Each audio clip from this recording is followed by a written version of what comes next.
The harsh crack of a bullwhip split the air as Nora Patterson stumbled forward, the coarse hemp rope cutting into her wrists as she was shoved onto the makeshift auction platform in Caldwell, Idaho. The year was 1875, and for a young woman with no family and mountains of debt, this was what passed for justice in the Idaho Territory. Next up, a fine young woman from back east. Strong arms, educated, can read and write. Starting bid at $50. The auctioneer's voice boomed across the dusty square where a crowd of miners, ranchers, and merchants had gathered for the monthly labor auction. Nora kept her head high, despite the humiliation burning in her chest. 22 years old and being sold into indentured servitude to pay off her late father's gambling debts.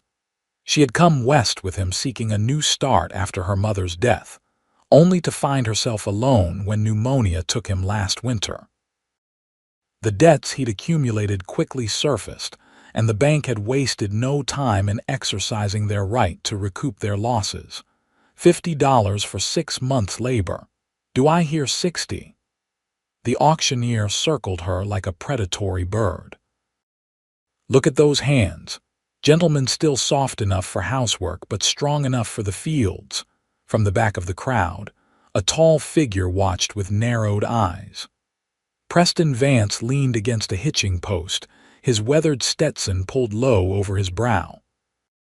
At 30 years old, he'd seen enough of the frontier's cruelties to know injustice when he saw it. The woman on the platform stood with dignity despite the rope around her wrists and the dirt on her once fine dress.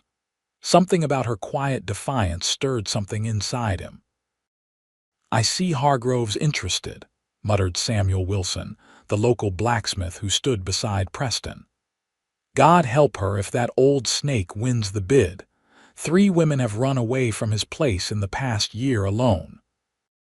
Preston's jaw tightened as he watched Augustus Hargrove, owner of the largest cattle operation in the county, step forward. The man's reputation with female servants was well known but overlooked by a town that depended on his business. $100, Hargrove called out, his voice like gravel. A murmur went through the crowd, an unusually high bid for a 6-month contract. The auctioneer's eyes lit up. $100 from Mr. Hargrove. Do I hear 110? Preston pushed himself away from the post. $200, he called clearly. Heads turned. Preston Vance rarely participated in these auctions. He ran a modest ranch outside town with a small crew of paid hands. He had no need for indentured labor. The woman on the platform looked at him directly for the first time, her green eyes meeting his with a mixture of wariness and something else, perhaps a flicker of hope. $200 from Mr. Vance. The auctioneer could barely contain his excitement. "Mr. Hargrove, do you wish to counter?" Hargrove turned, his heavy jowls quivering with anger as he assessed Preston. $250, he spat. $300, Preston responded immediately. The crowd grew silent. This was becoming more than a simple labor auction. It was becoming a battle of wills between 2 of the area's prominent ranchers. $500, Hargrove finally said, his face reddening. "And that's my final offer. No slip of a girl is worth more than that." Preston stepped forward, moving through the parting crowd until he stood directly in front of the platform. $1,000, he said calmly, his eyes never leaving Nora's face. Gasps rippled through the onlookers. $1,000 was a small fortune in Caldwell, enough to buy prime grazing land or a decent herd of cattle. Hargrove cursed loudly but backed down, stomping away through the crowd. "Sold!" The auctioneer banged his gavel with barely contained glee. "The lady's contract goes to Preston Vance for $1,000. Nora was pushed forward, stumbling slightly as she descended the rickety steps. The county clerk rushed over with papers for Preston to sign, which he did with a quick flourish before handing over a bank draft. "She's all yours, Vance," the clerk said, handing him the end of the rope that bound Nora's wrists. 6 months of labor, as agreed by law. Preston nodded curtly and gently led Nora away from the square, ignoring the curious stares that followed them. He didn't speak until they reached his wagon parked at the edge of town. Only then did he turn to her. "Miss, I'm Preston Vance. I own a ranch about 10 miles north of here." Nora lifted her chin, determined not to show fear despite her precarious situation. "Nora Patterson. I suppose I should thank you for outbidding that other man." "No need for thanks yet," Preston said as he reached into his vest pocket. The sun glinted off the blade of a small knife, and Nora instinctively stepped back. "Hold still," he murmured, and in one swift motion he cut through the rope binding her wrists. The sudden freedom made Nora gasp. She rubbed her raw skin, wincing at the pain. Preston tucked away his knife and, to her surprise, gently took her hands in his. His calloused fingers carefully examined the rope burns. "These need tending," he said softly. "I have some salve at the ranch." "Why did you pay so much?" Nora asked, unable to hide her suspicion. "What do you expect in return?" Preston's expression remained impassive, but his eyes softened. "I expect 6 months of honest work, Miss Patterson. Nothing more, nothing less. You'll help my housekeeper, Mrs. Abernathy, with the cooking and cleaning. The ranch isn't large, but there's plenty to do." "And that's all." "That's all," he confirmed, releasing her hands. "I don't hold with the practice of these auctions, but I couldn't leave you to Hargrove's tender mercies. Now, shall we go? It's a fair ride to the ranch, and I'd like to reach it before dark." Nora hesitated. This man had spent an extraordinary amount to purchase her contract, yet he stood before her speaking of honest work and medical attention for her injuries. It seemed too good to be true, but what choice did she have? "Very well, Mr. Vance," she finally said, climbing onto the wagon seat he indicated. As Preston guided the horses out of town, Nora stole glances at his profile. His face was tanned and weathered from years under the western sun, with faint lines at the corners of his eyes. A neatly trimmed beard covered his jaw, and beneath his hat, she could see dark hair touched with early gray at the temples. "You're not from around here originally," Preston observed as they left the last buildings of Caldwell behind. "No," Nora admitted. "Boston. My father brought me west after my mother died. He had dreams of striking it rich in the silver mines. And instead, he struck debt." Nora winced at his directness but nodded. "He was not a practical man, Mr. Vance, always chasing the next opportunity, the next big strike. When he died this past winter, I discovered he'd borrowed heavily against our few possessions." "I'm sorry for your loss," Preston said quietly. "Losing family is never easy, regardless of their flaws." The simple kindness in his words threatened to break the composure Nora had fought so hard to maintain throughout this terrible day. She turned her face away, blinking rapidly to clear the sudden moisture in her eyes. They rode in silence for a time, the rolling hills of the Idaho countryside spreading before them.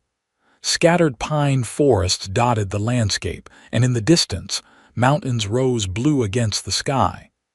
"It's beautiful country," Nora finally said. Preston nodded. "That it is. Harsh at times, but beautiful. My father brought our family here from Missouri when I was just a boy. Started with 20 acres and 5 cows.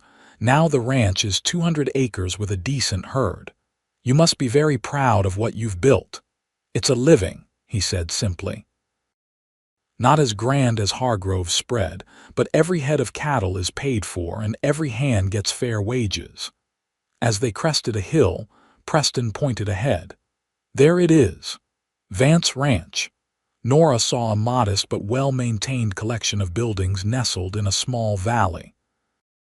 A 2-story farmhouse with a wide porch stood at the center, flanked by a large barn, bunkhouse, and several smaller outbuildings.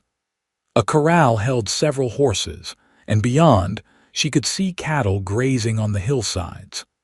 "It's lovely," she said sincerely. Preston's mouth curved in the barest hint of a smile. "Mrs. Abernathy will get you settled. She keeps house and cooks for me and the hands. Good woman, but she's getting on in years and could use the help." As they pulled up to the house, an older woman emerged onto the porch, wiping her hands on her apron. Her silver hair was pulled back in a neat bun, and her face, though lined with age, held warmth and intelligence. "So you went and did something foolish at the auction after all," she called to Preston. "Samuel rode ahead to tell me. $1,000, Preston Vance. Have you lost your mind entirely?" "Probably," Preston replied as he helped Nora down from the wagon. "Mrs. Abernathy, this is Miss Nora Patterson. Miss Patterson, my housekeeper, Mrs. Alina Abernathy." The older woman's sharp eyes softened as she took in Nora's disheveled appearance and the raw marks on her wrists. "Oh, you poor dear. Come inside at once. You look like you haven't eaten properly in weeks." "Thank you," Nora murmured, suddenly overwhelmed by the kindness after months of hardship.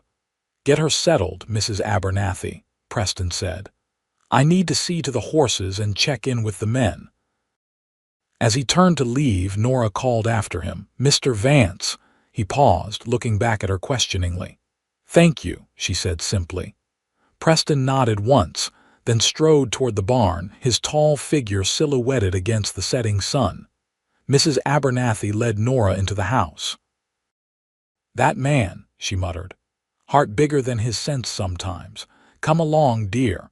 Let's get you cleaned up and fed, and then we'll see to those wrists." The interior of the house was simple but comfortable, with solid furniture and clean, swept floors. Mrs. Abernathy showed Nora to a small but pleasant bedroom on the second floor. "This will be yours," she said. "It's not much, but it's private. The washroom is at the end of the hall. We're fortunate to have indoor plumbing, thanks to Preston's forward thinking. There's a tub you can use, and I'll bring up hot water." Nora stood in the middle of the room, hardly able to believe her change in circumstances. Just hours ago, she had been standing on an auction block, certain she was headed for months of misery. Now she had a clean room and the promise of a bath. "Why did he do it?" she asked. $1,000 for a 6-month contract makes no economic sense." Mrs. Abernathy sighed. "Preston Vance has never done the sensible thing when his conscience is involved. His father was the same way. When he heard Hargrove was planning to bid on whatever merchandise came up at the auction, I suspect he couldn't stand by and do nothing." She patted Nora's arm. "Now, I'll fetch that water, and there's a dress in the wardrobe that might fit you." It belonged to Preston's sister before she married and moved to Oregon. After Mrs. Abernathy left, Nora opened the wardrobe to find a simple blue cotton dress, slightly faded but clean and well made. She ran her fingers over the fabric, thinking about the man who had rescued her. Preston Vance was clearly not what she had first assumed, not simply a wealthy rancher indulging a whim, but a man of principles, whatever his gruff exterior might suggest. The promised bath was heaven after weeks of making do with cold water and a washcloth in boarding houses. By the time Nora dressed in the borrowed clothes and made her way downstairs, she felt almost human again. She found Mrs. Abernathy in the kitchen, stirring something that smelled delicious on the large cast iron stove. "There you are," the older woman said approvingly. "You clean up nicely, Miss Patterson. Sit down and have some stew. The men eat in the bunkhouse, so it's just us for dinner. Preston sometimes joins us, but he's likely to be busy with the cattle tonight. Please call me Nora," she said, taking the offered seat at the kitchen table. "Nora, then." "And I'm Alina, though most just call me Mrs. Abernathy out of habit." She placed a steaming bowl of beef stew in front of Nora, along with a thick slice of fresh bread. "Eat up. You look half-starved." Nora hadn't realized how hungry she was until the first bite hit her tongue. She ate with as much decorum as she could muster, though she wanted nothing more than to devour the meal in undignified haste. "Mrs. Abernathy Aliner, what will be expected of me here?" she asked between bites. "Nothing unreasonable," Aliner assured her. "Helping with the cooking and cleaning, mending, perhaps tending the kitchen garden. Preston runs a tight ship, but he's fair. He expects honest work but doesn't demand more than a person can give." "And he paid $1,000 for that?" Aliner's eyes twinkled. "I suspect he'd say he was paying to keep you from Hargrove, not for your labor. Augustus Hargrove has a nasty reputation with women in his employ. 3 have run away in the past year, despite the legal consequences. 1 nearly died crossing the mountains in winter to escape him." Nora shuddered. "Then I'm even more in Mr. Vance's debt than I realized." "Preston doesn't see it that way," Aliner said firmly. "He'd say he was just doing what any decent man would do." "There weren't many other decent men at that auction then," Nora observed dryly. Aliner sighed. "No, there weren't. That's the way of things out here sometimes. The law is thin and justice thinner. But there are good people too. Preston's one of them, for all his growling and solitary ways." Later that night, as Nora lay in the unfamiliar but comfortable bed, she thought about the strange turn her life had taken. From Boston society to frontier tragedy, from auction block to this peaceful ranch. Preston Vance remained an enigma, the gruff rancher with unexpected principles who had cut her bonds and held her injured hands with surprising gentleness. Whatever his reasons, she was grateful. For the first time in months, Nora slept without fear. The following morning, Nora woke to sunlight streaming through the simple curtains. For a moment, she was disoriented, then remembered the events of the previous day. She dressed quickly in the borrowed blue dress and made her way downstairs. She found the kitchen empty, but a pot of coffee still warm on the stove. Through the window, she could see activity in the yard, men moving between the barn and corral, the distant figures of riders heading out to the pastures. The back door opened and Preston entered, removing his hat as he stepped inside. He stopped short when he saw Nora. "Good morning, Miss Patterson," he said, his deep voice formal. "I trust you slept well." "Very well, thank you," she replied. "And please call me Nora," he nodded. "Nora, then." "Mrs. Abernathy has gone to town for supplies. She left a list of tasks for you on the table there." Nora picked up the paper.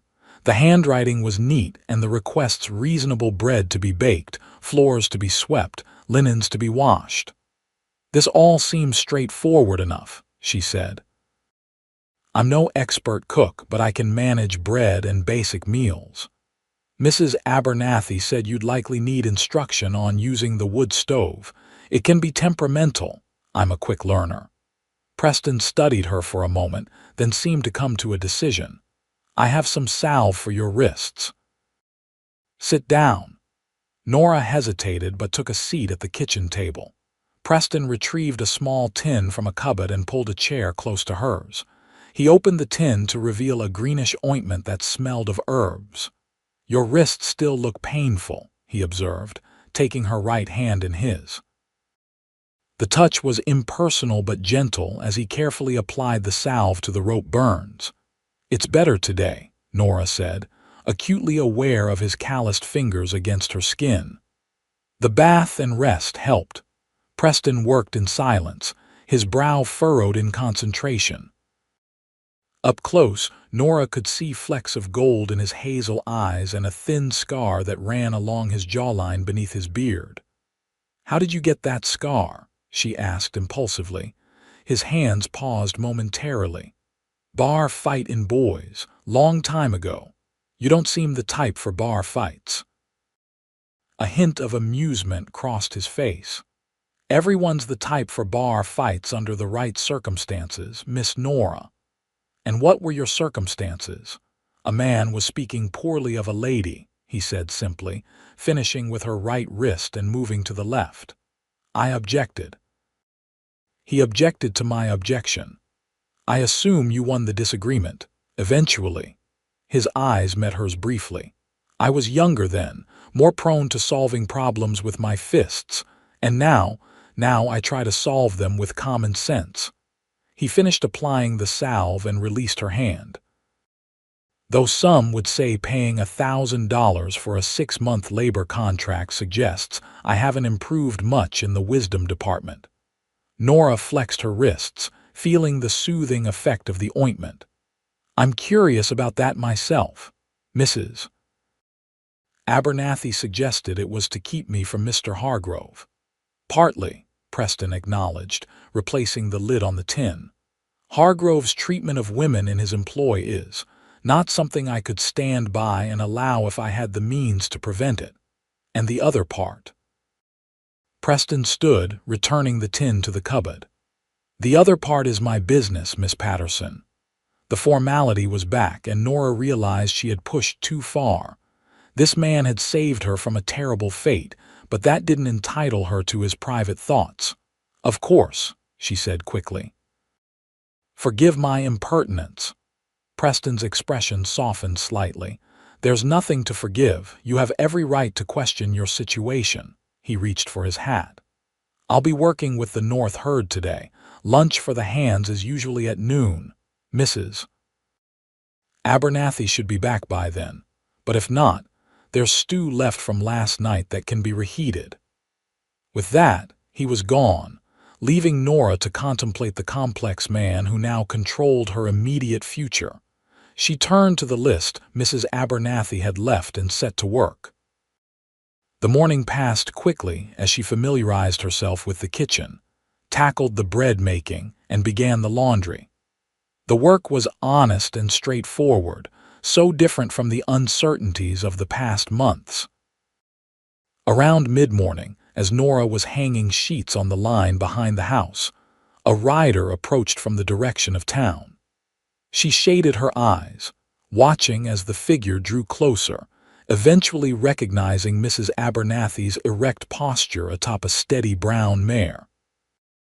You've made good progress, the older woman called approvingly as she dismounted, tying her horse to the hitching post. The bread, rising by the stove, Nora replied, helping a leaner unload packages from the saddlebags. Excellent. And how are you finding things so far? Everything is fine. Mr. Vance provided some salve for my wrists before he left for the north pasture. Aliner's eyebrows rose slightly. Did he now? Interesting. Why interesting? Preston isn't one for personal ministrations, the older woman said, carrying packages toward the house. He leaves nursing to me or Doc Wilson when necessary. Nora followed with the remaining parcels. He seemed concerned. As I said, interesting. Aliner set her burdens on the kitchen table and began unwrapping them. I brought you some things from town. Nothing fancy, but you'll need more than just that one dress. Inside the packages were 2 more dresses, undergarments, a nightgown, and a pair of sturdy boots. Nora touched the items with disbelief. But these must have cost. Preston left money with explicit instructions. Aliner interrupted. Said you'd need proper clothes and couldn't be expected to work in borrowed things that don't fit right. Nora felt her cheeks warm. That's very thoughtful. He can be when he remembers there's a world beyond his cattle, Aliner said dryly. Now, let's check that bread and get lunch started. The men will be hungry, and Preston in particular gets cross when meals are late.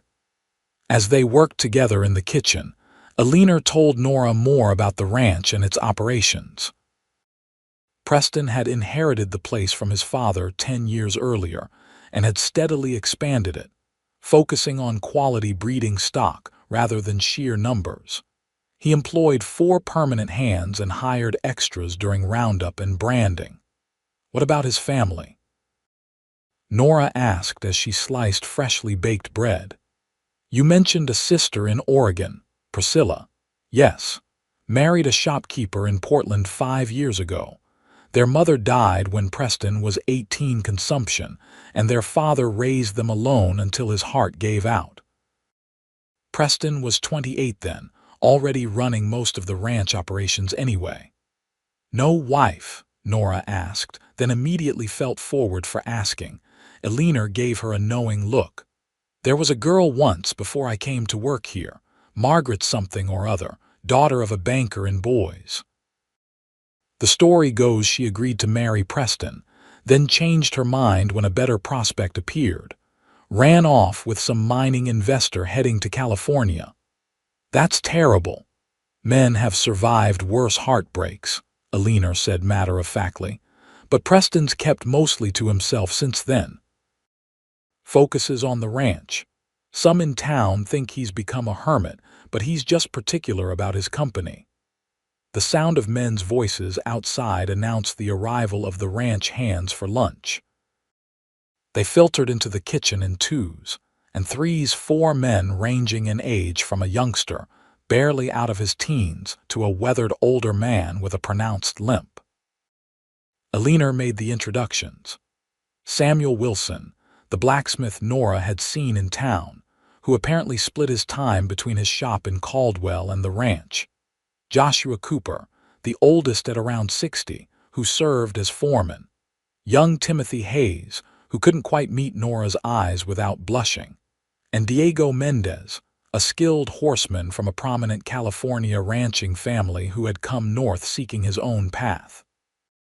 Preston was the last to enter, ducking his tall frame through the doorway.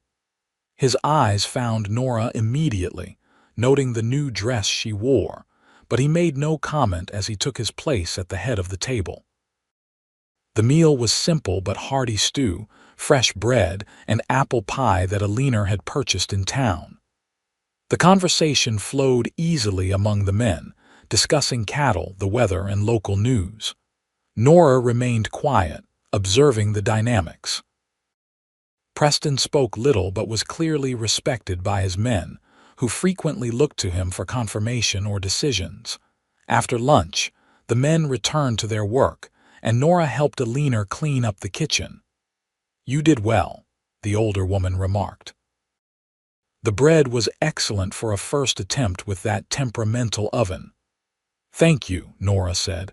It's been a long time since I've baked, not since Boston, really. You mentioned your father brought you west after your mother died. How long ago was that? 3 years. I was 19 when we left Boston. Father had investments that failed and there was talk of arrest for unpaid debts. Nora's hands stilled on the dish she was drying. He promised we'd make a fresh start, said the West was full of opportunities for a man with vision. And was it? Not for him. He went from one failed scheme to another. Silver mining, then a saloon partnership that dissolved within months, then some land speculation that came to nothing. Each time he'd borrow more, certain the next venture would be the one to make our fortune. Eleanor's eyes were sympathetic. A dreamer. Yes, Nora resumed her work. When the pneumonia took him this winter, I discovered he'd mortgaged everything we had left, including, apparently, my labor if necessary. The bank was quite clear about their legal rights in the matter. The law can be a cold comfort sometimes, Eleanor murmured. But you're here now, and Preston's contract is a far sight better than what might have been. I know. I'm grateful, truly. Nora hesitated. But I can't help wondering about his motivations. $1,000 is an extraordinary sum for 6 months of housekeeping. Preston has his reasons, Eleanor said, and they're for him to share or not, as he chooses. All I'll say is that he's a man who understands what it means to be at the mercy of circumstances beyond your control. The afternoon passed quickly with more household tasks. By evening, Nora was tired but satisfied with her accomplishments. She and Eleanor prepared dinner for the household: roast beef, potatoes, and early summer vegetables from the kitchen garden. Again, the men ate together, though the conversation was more subdued as fatigue from the day's work set in. Preston remained quiet, but Nora caught him watching her several times during the meal, his expression unreadable. After dinner, while the hands retired to the bunkhouse, Preston lingered at the table, a ledger open before him as he recorded the day's activities. Nora and Alina cleaned the kitchen, working in comfortable silence. When Alina excused herself to rest, these old bones need more recovery time than they used to. Nora found herself alone with Preston for the first time since morning. He looked up from his ledger as she wiped down the last of the counters. "You've settled in quickly." "The work is straightforward enough," she replied, "and Mrs. Abernathy is an excellent teacher." Preston nodded, his pen poised over the page. "The new clothes fit well." "Yes, thank you." "It was very thoughtful." "It was practical," he corrected, returning his attention to the ledger. "You needed proper work clothes." Nora dried her hands on her apron, studying him. In the lamplight, with his guard slightly lowered by the day's exertions, he looked younger somehow. Less the formidable rancher and more a man with his own burdens. "Mr. Vance, Preston," he interrupted, not looking up. "Preston," she amended.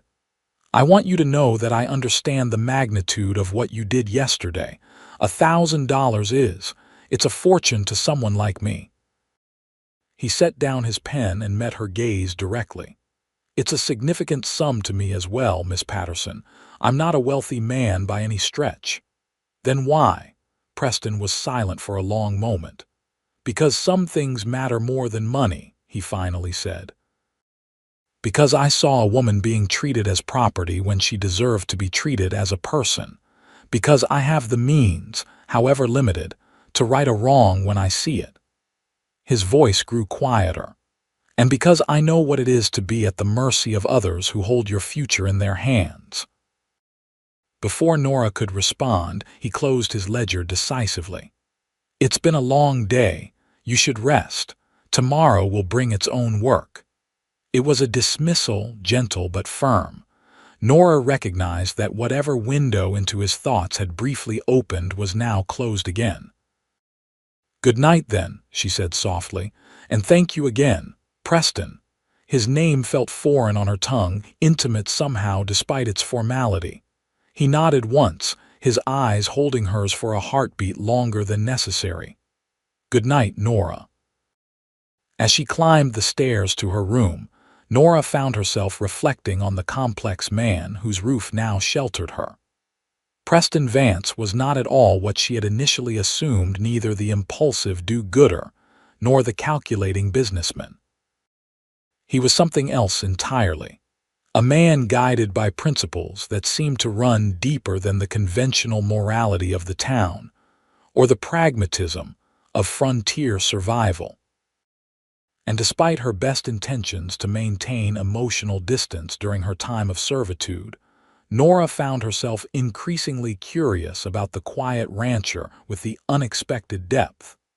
The following weeks established a rhythm to life on the Vance ranch.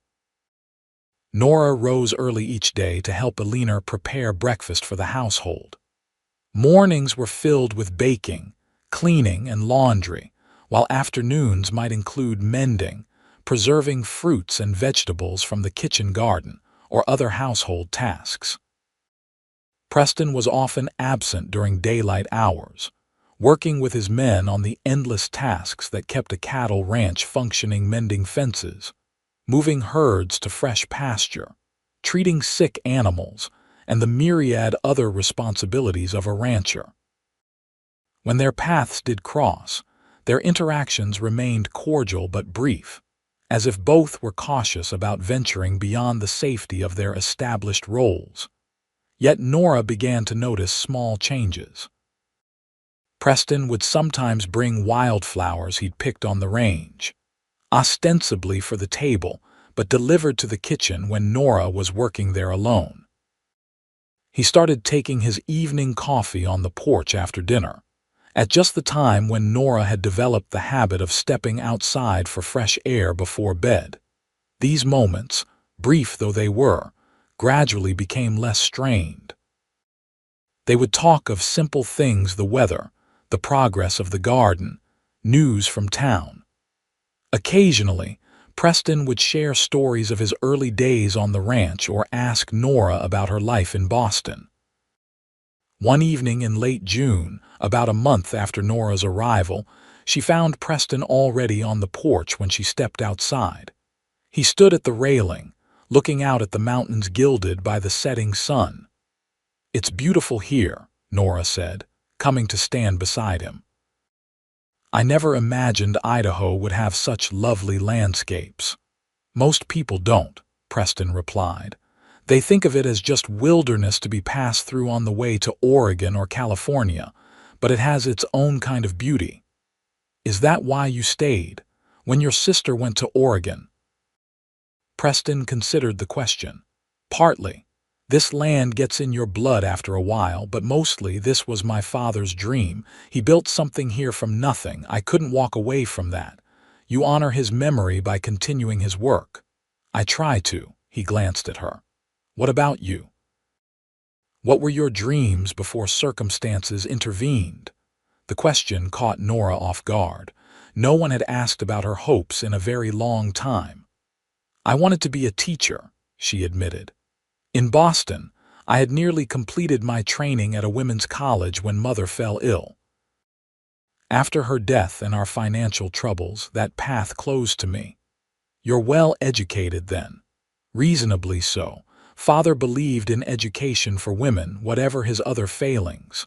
Preston nodded thoughtfully. "We could use a proper school in Caldwell.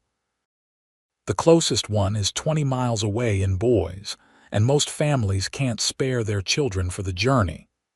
"Are there many children in the area?" "Enough. Ranching families, farmers, shopkeepers' kids. Most get by with whatever schooling their parents can provide, which isn't much in many cases." Nora felt a spark of interest. "It's a shame. Education changes everything for a child." "Indeed." Preston turned to face her fully. "You know, your contract with me specifies domestic work, but there's nothing that says you couldn't use your other skills during your time here. If teaching is your calling, perhaps we could arrange something." "Are you serious?" Nora couldn't keep the excitement from her voice. "I don't make offers I don't mean," Preston said. "It would take some organizing, finding a suitable location, notifying families. But if you're interested—" "I am," Nora said quickly. "Very much so." Something like a smile ghosted across Preston's face. "Then we'll speak to Reverend Thompson next time we're in town. The church might serve as a schoolroom, at least temporarily." "Thank you," Nora said, impulsively touching his arm. "This means more than I can express." Preston looked down at her hand on his sleeve, and for a moment Nora thought she'd overstepped. But then he covered her fingers with his own, the touch brief but warm. "Everyone deserves the chance to use their God-given talents, Nora. Even in difficult circumstances." The moment hung between them, charged with something neither was quite ready to name. Then Preston cleared his throat and stepped back. "It's getting late," he said, "and tomorrow's an early start. The cattle buyer from Boise is coming to look at this year's calves." "Of course," Nora said, suddenly self-conscious. "Good night, Preston." "Good night, Nora." As she lay in bed that night, Nora found her thoughts returning to the brief touch they had shared, and the look in Preston's eyes when he'd covered her hand with his. There had been something there beyond the relationship of employer and servant, something that both thrilled and frightened her. She was in no position to develop feelings for anyone, least of all the man who legally held her contract. In 5 months, she would be free again, free to leave Caldwell, free to pursue her own path. Becoming attached to Preston Vance would only complicate an already complex situation. And yet, as sleep finally claimed her, Nora couldn't help but wonder if perhaps complications were already developing, whether she wished them to or not. The following Sunday, Preston drove Nora and Alina into Caldwell for church services. It was Nora's first return to town since the auction, and she felt a flutter of anxiety as they approached the outskirts. "No one will say anything," Preston assured her, seeming to sense her discomfort. "Labor contracts are common enough." "It's not that," Nora admitted. "It's just, the last time I was here wasn't exactly a proud moment." "You have nothing to be ashamed of," Preston said firmly. "You were caught in circumstances beyond your control." Alina nodded in agreement from Nora's other side on the wagon seat. "Preston's right, dear. Hold your head high. You've done nothing wrong." The church was a simple white painted building at the edge of town. As they arrived, other wagons and riders were already gathering in the yard. Nora recognized some faces from the auction, though most were strangers to her. Preston helped both women down from the wagon with careful courtesy. As they walked toward the church steps, Nora was acutely aware of curious glances directed their way. "Vance," called a booming voice. "Twice in 1 month you grace us with your presence. The Reverend will think the second coming is upon us." The speaker was a barrel-chested man with a shock of white hair and twinkling blue eyes. Preston's usually stoic expression softened slightly. "Judge Hollister," he said, extending his hand. "Just fulfilling my Christian duty. And bringing the ladies to civilization for a change." The judge turned his attention to Nora. "You must be Miss Patterson. I've heard about you. I'm Ezekiel Hollister, circuit judge for this district." "It's a pleasure to meet you, Your Honor," Nora replied. "None of that Your Honor business on the Lord's Day," he said with a wink. "Save it for when I'm on the bench." He lowered his voice. "I'm glad to see you settled at Vance's place. That auction business is a disgrace, though technically legal. I've been trying to get the territorial legislature to reform the debt laws for years." Nora was surprised by his candor. "You oppose the labor auctions." "Oppose them? I consider them one step removed from slavery, young lady. Debt should never cost a person their freedom, however temporarily." He glanced at Preston. "Your employer is one of the few who agrees with me on that score." "The judge is being generous," Preston said. "I still participate in the system when it suits my needs." "You participate to keep good people from falling into the hands of men like Hargrove," the judge retorted. "Speaking of whom?" He nodded toward a figure approaching from across the churchyard. Augustus Hargrove moved with the confidence of a man accustomed to deference, his expensive clothes and gold watch chain marking him as prosperous even among the Sunday best of the congregation. "Vance," he said coldly as he drew near. "Judge." His gaze slid to Nora, lingering in a way that made her skin crawl. "Miss Patterson, I see Vance is making the most of his investment." "Mr. Hargrove," Nora acknowledged stiffly. Preston stepped subtly closer to Nora's side. "We're here for worship, Hargrove, nothing more." "Of course," Hargrove said with a thin smile. "Though I must say, Vance, if you ever find yourself regretting your extravagance, I'd still be willing to take the contract off your hands. For a reasonable price, naturally." Before Preston could respond, the church bell began to ring, signaling the start of services. "Shall we?" Alina said firmly, taking Nora's arm. "We don't want to keep the Reverend waiting." Inside, the church was simple but well-maintained, with wooden pews and plain glass windows. Preston guided Nora and Alina to a pew near the back, placing himself between Nora and the aisle where Hargrove would pass. The service was familiar enough: hymns, prayers, scripture readings, and a sermon on the Good Samaritan that seemed particularly pointed given recent events.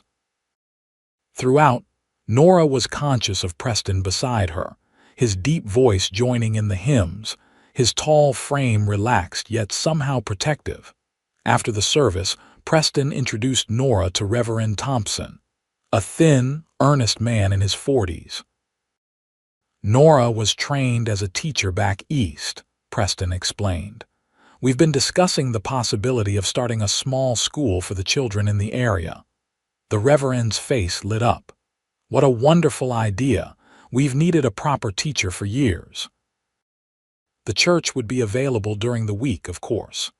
It would only be temporary, Nora hastened to add, conscious of her contract situation. I'm only here for another 5 months. 5 months of education is better than none, Reverend Thompson said firmly, and who knows? Perhaps arrangements could be made for a more permanent position if things work out well. As they continued to discuss logistics, Nora noticed Preston watching her, a thoughtful expression on his face. When their eyes met, he didn't look away, and something unspoken passed between them, a recognition, perhaps, that the future held possibilities neither had considered before. The ride back to the ranch was quiet, each lost in their own thoughts. It was only as they turned onto the long drive leading to the ranch house that Preston broke the silence. Reverend Thompson seems enthusiastic about the school idea. Yes, Nora agreed. He suggested we could start as early as next week if we can notify enough families. I'll have the hands spread the word, Preston said. Samuel can take notices to the neighboring ranches when he makes his rounds. Thank you, Nora said sincerely. I know this isn't part of our original agreement. Preston's eyes remained on the road ahead. Our agreement was for your labor. Teaching is labor, valuable labor. If anything, I'm getting the better end of the bargain. Alina chuckled from Nora's other side. Listen to him, pretending it's all business, as if he hasn't been talking about the need for a school for years. Preston shot her a look that might have been irritation on another man, but on him seemed almost sheepish. The community benefits, that's what matters. Of course it is, Alina said with a knowing smile at Nora.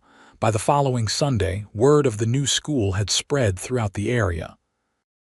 Nora found herself surrounded by curious mothers and excited children after church services, all eager to know when classes would begin and what would be taught.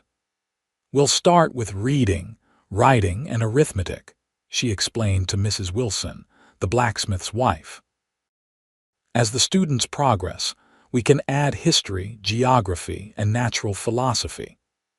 Sounds mighty fancy, observed a weather-beaten rancher with 3 young children clustered around his legs.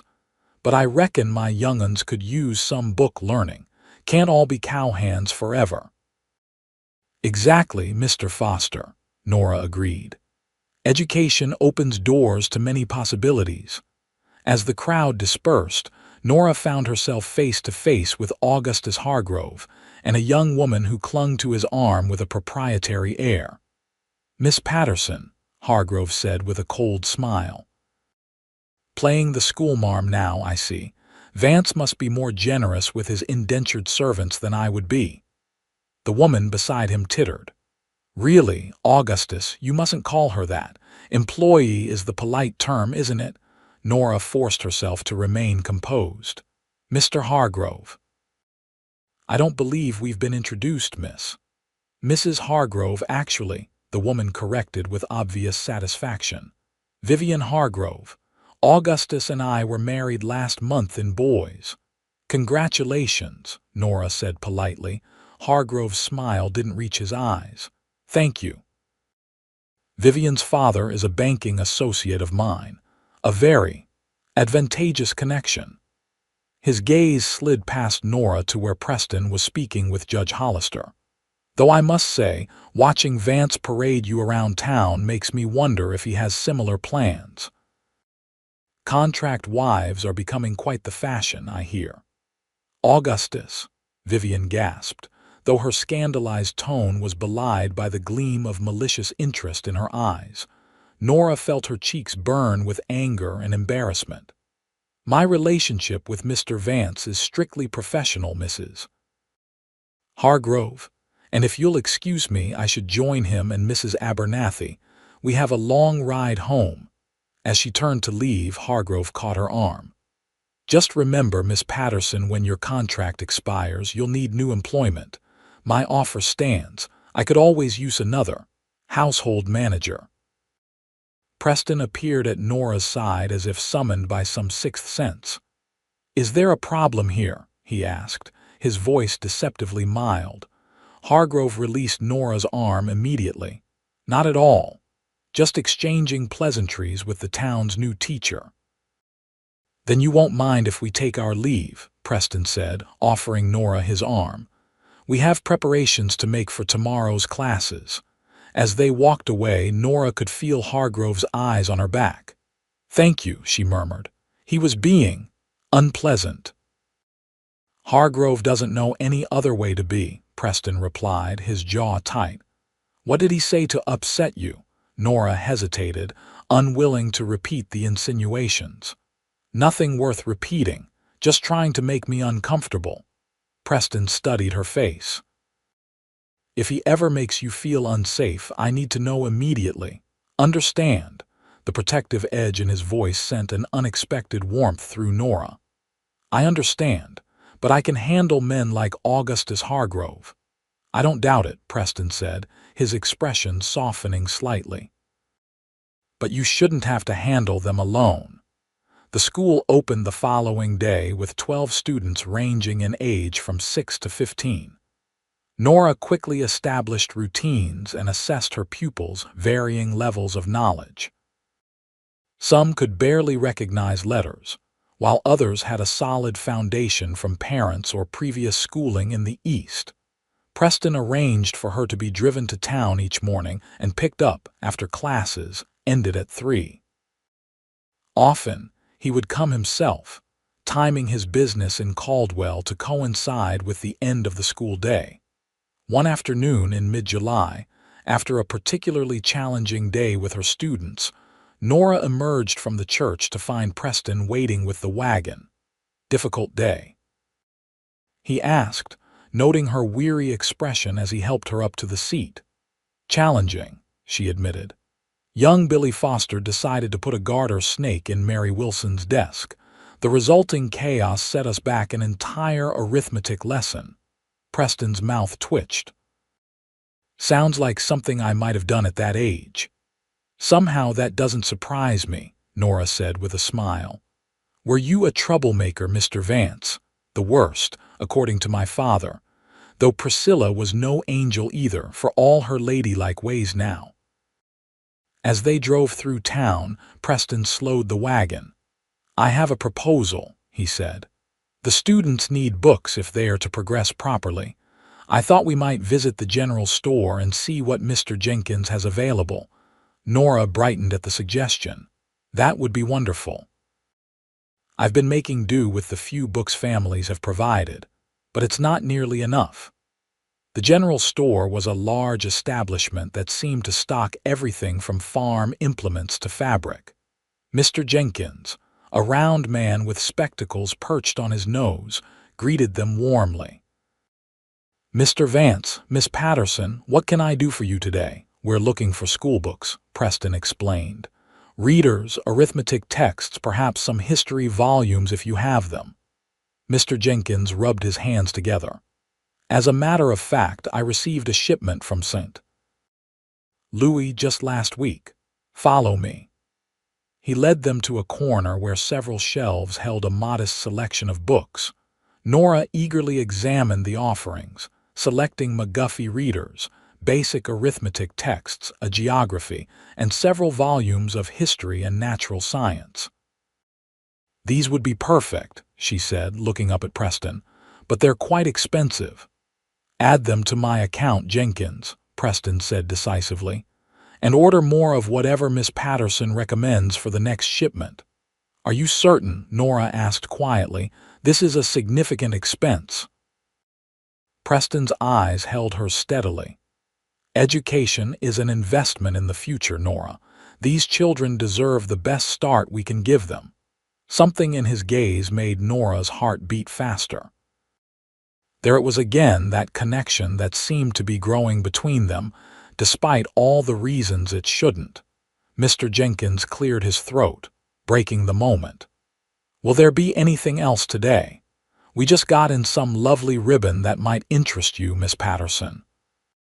Actually, Preston said, I believe Miss Patterson could use some new teaching clothes, something practical but befitting her position. Before Nora could protest, he guided her toward the dry goods section where Mrs. Jenkins, a small woman with quick movements, presided over bolts of fabric and ready-made garments.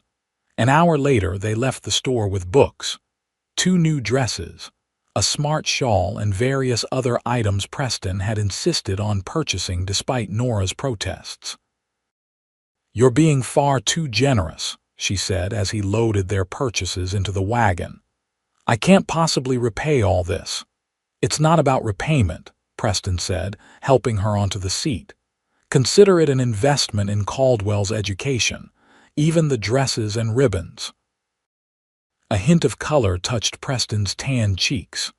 A teacher should look the part. It lends authority. Nora couldn't help but laugh. Is that so?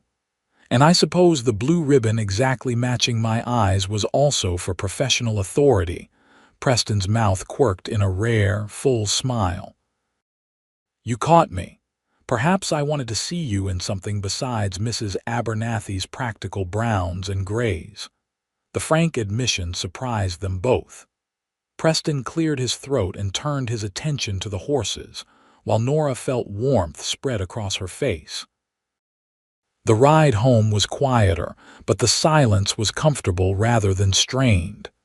As they passed the outskirts of town, Preston slowed the wagon. There's a place I'd like to show you if you're not too tired, he said. It's not far off the main road. Curiosity piqued, Nora nodded. I'd like that.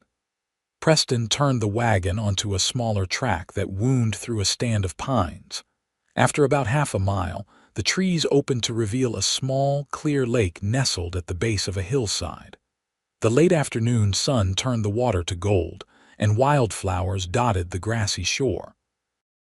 It's beautiful, Nora breathed as Preston halted the horses. My father brought me here when I was a boy, Preston said, helping her down from the wagon. Said it was where he proposed to my mother. They had a picnic by the water, and he asked her to be his wife right where we're standing. Nora looked up at him, struck by the personal nature of the revelation. Thank you for sharing this place with me. It clearly means a great deal to you. Preston gazed out over the water, his expression softening with memory. I come here sometimes when decisions need making. It helps clear my mind. And what decisions are troubling you now? Nora asked gently. He turned to her then, his eyes searching her face. Not troubling exactly, just complex. Something in his tone made Nora's pulse quicken. They stood close enough that she could see the flecks of gold in his hazel eyes, close enough to feel the warmth radiating from his tall frame. Preston, she said softly, uncertain what she even wanted to say.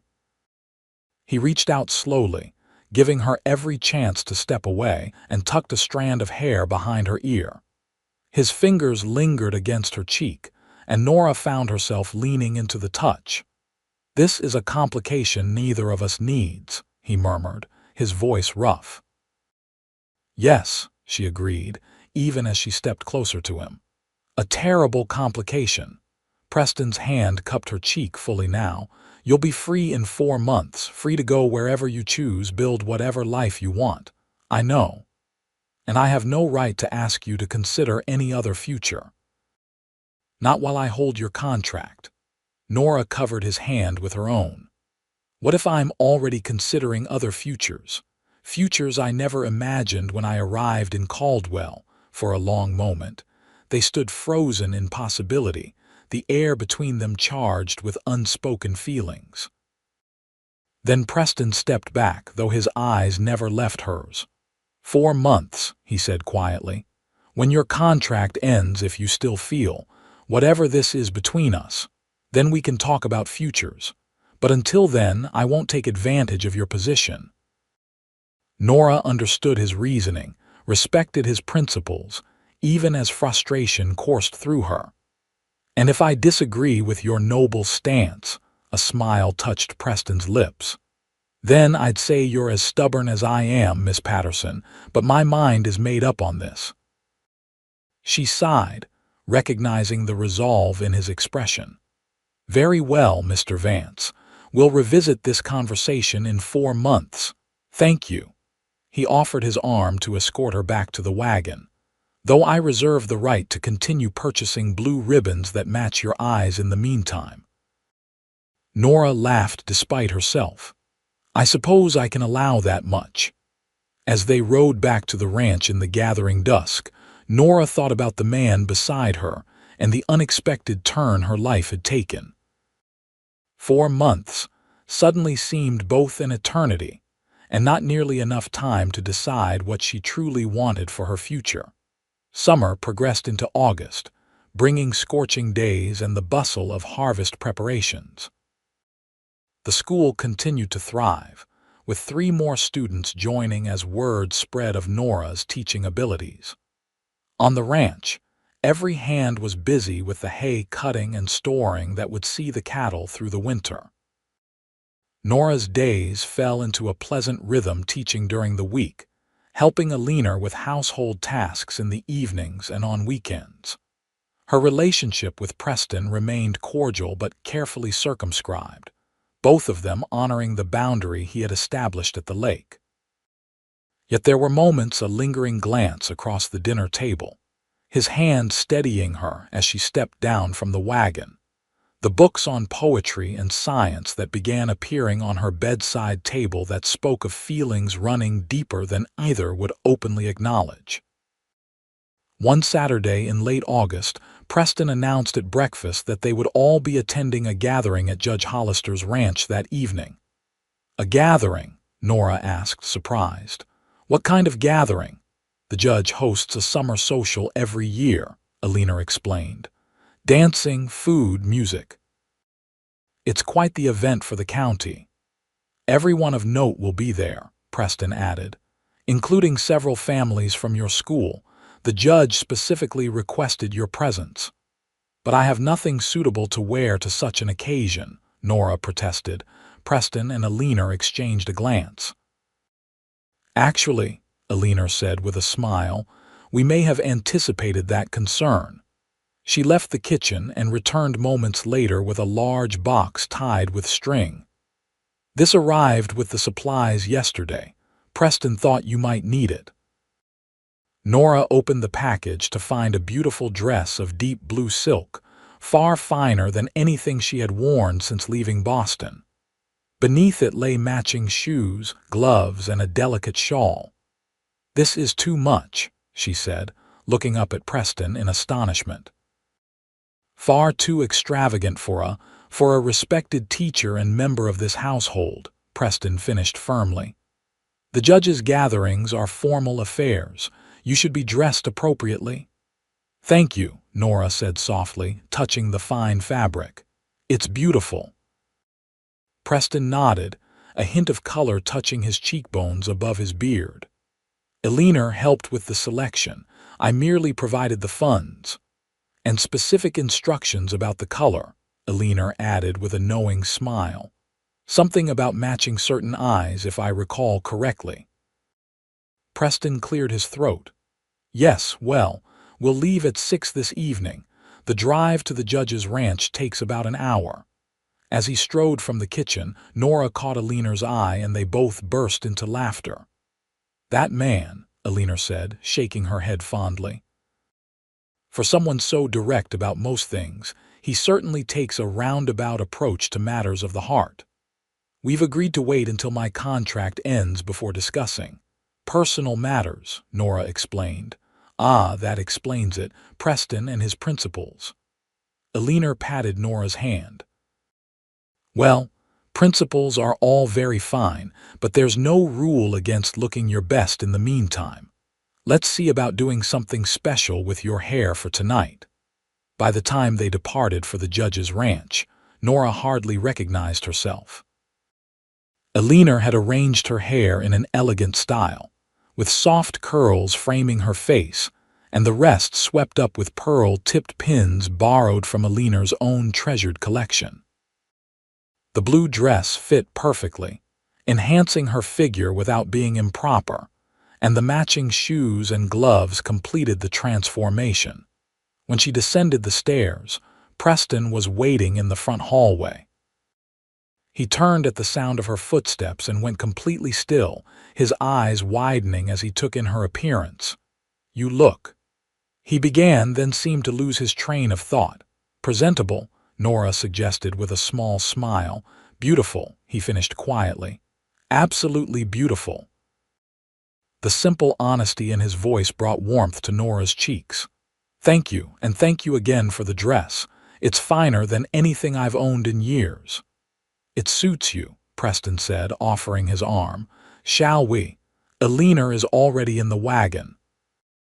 The judge's ranch was larger than Preston's, with a sprawling main house surrounded by well-kept grounds. As they approached, Nora could see lanterns illuminating a wide veranda and hear the sound of fiddle music drifting through the evening air. "Nervous?" Preston asked as he helped her down from the wagon. "A little," Nora admitted. "It's been a long time since I attended any kind of social function." "You'll be fine," he assured her. "Just remember you're the woman who faces down 12 unruly children every day." A few ranchers and merchants should present no challenge at all. His attempt at humor worked, and Nora felt herself relax slightly. "When you put it that way, I suppose I am rather formidable." Judge Hollister met them at the entrance, resplendent in a formal suit that seemed at odds with his usual jovial demeanor. "Vance, Miss Patterson, Mrs. Abernathy, welcome, welcome. Come in, the festivities are well underway." The interior of the house had been transformed for the occasion. Furniture had been moved aside to create a dance floor in the large main room, where couples were already whirling to the music of a small band in the corner. Tables laden with food and drink lined the walls, and everywhere were people in their finest attire, talking, laughing, and enjoying the rare opportunity for socializing. "Quite the gathering," Preston observed, his hand warm at the small of Nora's back as he guided her through the crowd. "The judge spares no expense for his annual social," Alina explained. "It's a tradition going back 20 years or more." As they made their way further into the room, Nora saw many familiar faces, parents of her students, shopkeepers from town, neighboring ranchers. To her dismay, she also spotted Augustus Hargrove and his young wife holding court in one corner, surrounded by what appeared to be business associates. Preston followed her gaze and frowned slightly. "Ignore him," he advised quietly. "This is your evening to enjoy." Before Nora could respond, they were approached by Reverend Thompson and his wife, a plump, pleasant woman who immediately engaged Nora in conversation about the school. "You've worked wonders with those children," Mrs. Thompson enthused. "My nephew Billy actually asked for a book last week." "A book?" "The same child who once declared he'd rather eat worms than read," Nora laughed. "Billy has a quick mind when something captures his interest.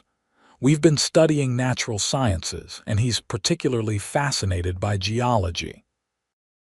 As the conversation continued, more parents joined the group, each eager to share stories of their children's progress. Preston stood quietly at Nora's side, saying little but watching her with evident pride as she discussed her teaching methods and plans for the coming months. When the current dance ended, the fiddler announced a waltz would follow. Preston turned to Nora. "Would you do me the honor?" he asked formally. Nora hesitated only briefly. "I'd be delighted, though I warn you it's been some time since I've danced." "I'll risk it," Preston said with a smile, leading her to the dance floor. As the music began, he placed one hand at her waist, took her gloved hand in his, and guided her into the steps of the waltz. After a moment's awkwardness, muscle memory took over, and Nora found herself moving easily in time with the music and Preston's sure lead. "You dance very well for a rancher," she observed. "My mother insisted on lessons," Preston admitted.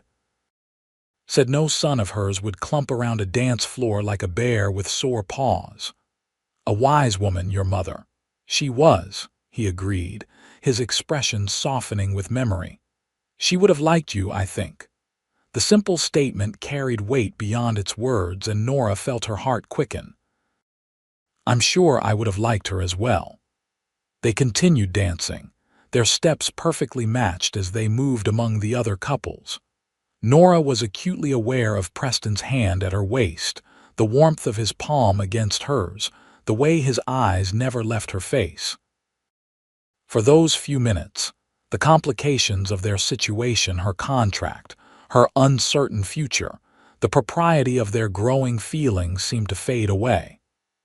There was only the music, the movement, and the connection between them that grew stronger with each passing day. When the dance ended, Preston reluctantly released her, though he kept her hand on his arm as they made their way to the refreshment table. "You two make quite the handsome couple," observed Judge Hollister, appearing beside them with 2 glasses of punch. "Best dancers on the floor by far." "The judge is being kind," Nora demurred, accepting the offered drink. "I'm sadly out of practice." "Nonsense. Grace is grace, Miss Patterson, whether recently acquired or long established." The judge turned to Preston. "I've been meaning to speak with you about that business with the water rights on your eastern boundary. Do you mind if I steal a moment?" Preston glanced at Nora. "Would you excuse us briefly?" "Of course," she assured him. "I see several of my students' mothers I should greet anyway." As the men moved away, Nora found herself approached by Vivian Hargrove, who had detached herself from her husband's group. "Miss Patterson," she said, her smile not reaching her eyes. "What a lovely dress, almost fashionable even by Eastern standards." "Mrs. Hargrove," Nora acknowledged coolly. "You're looking well." "Marriage agrees with me," Vivian replied, glancing toward her husband. "Augustus is a very generous provider." "I'm sure he is." Vivian leaned closer, lowering her voice. "I must say you've accomplished quite a feat. Everyone is talking about how you've managed to wrap Preston Vance around your finger. The man hasn't attended a social function in years, yet here he is, dancing and smiling like a schoolboy." Nora stiffened. "Mr. Vance and I have a professional relationship. He's my employer, nothing more." "Of course," Vivian said with a knowing smirk. "That's why he outbid my husband by $500 at the auction, for a professional relationship." "Mrs. Hargrove, I don't know what you're implying." "Oh, I'm not implying anything, dear. I'm stating quite plainly that you found a clever way to secure your future. Contract bride or not, you've clearly set your sights on becoming the next Mrs. Vance." Anger flared in Nora's chest. "You're mistaken, Mrs. Hargrove, and I'd thank you to keep such baseless speculations to yourself." "Baseless?" Vivian laughed lightly. "My dear, he can't take his eyes off you, and the way you look at him. Well, it's quite obvious to anyone paying attention. I only wonder what will happen when your contract ends and he no longer has legal claim to your services." Before Nora could respond, Preston reappeared at her side. "Is everything all right here?" he asked, his expression darkening as he noted Nora's flushed face. "Perfectly fine," Vivian assured him with a bright smile. "Miss Patterson and I were just getting better acquainted. If you'll excuse me, I should return to my husband." As she glided away, Preston turned to Nora with concern. "What did she say to upset you?" "Nothing worth repeating," Nora said, echoing her words from their previous encounter with the Hargroves. "Just unpleasant insinuations." Preston's jaw tightened. "About us?" "Yes." He was quiet for a moment, his gaze following Vivian back to her husband's side. "People will talk," he finally said. "It's the nature of small communities. The question is whether we let their talk dictate our actions. And what are our actions, Preston? Nora asked softly.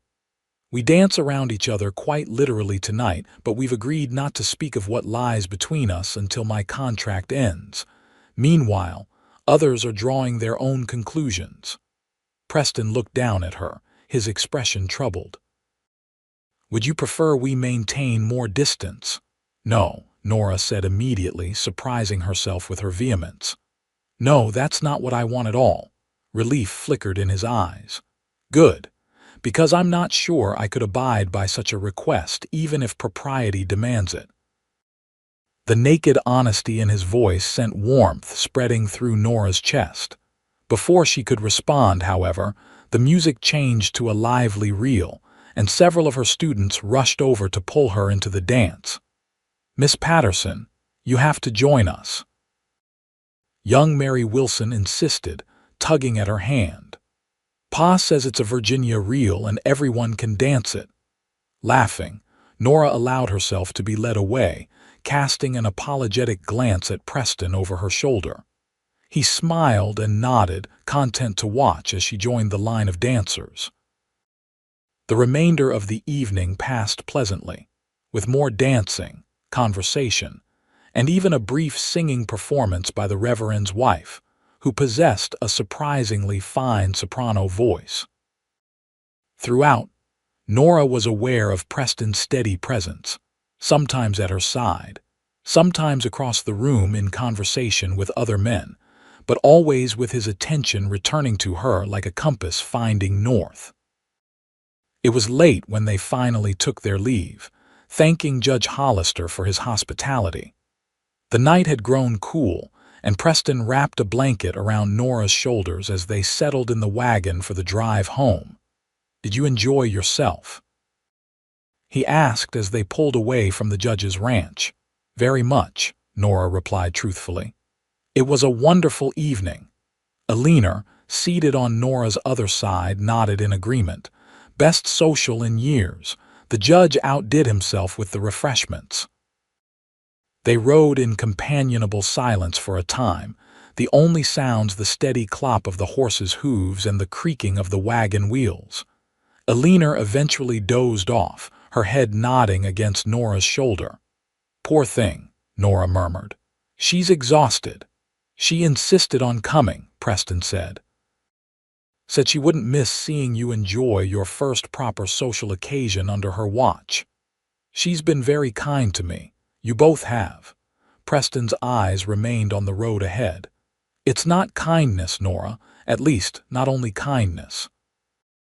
The simple statement hung in the air between them, weighted with meaning neither could fully express under their current circumstances.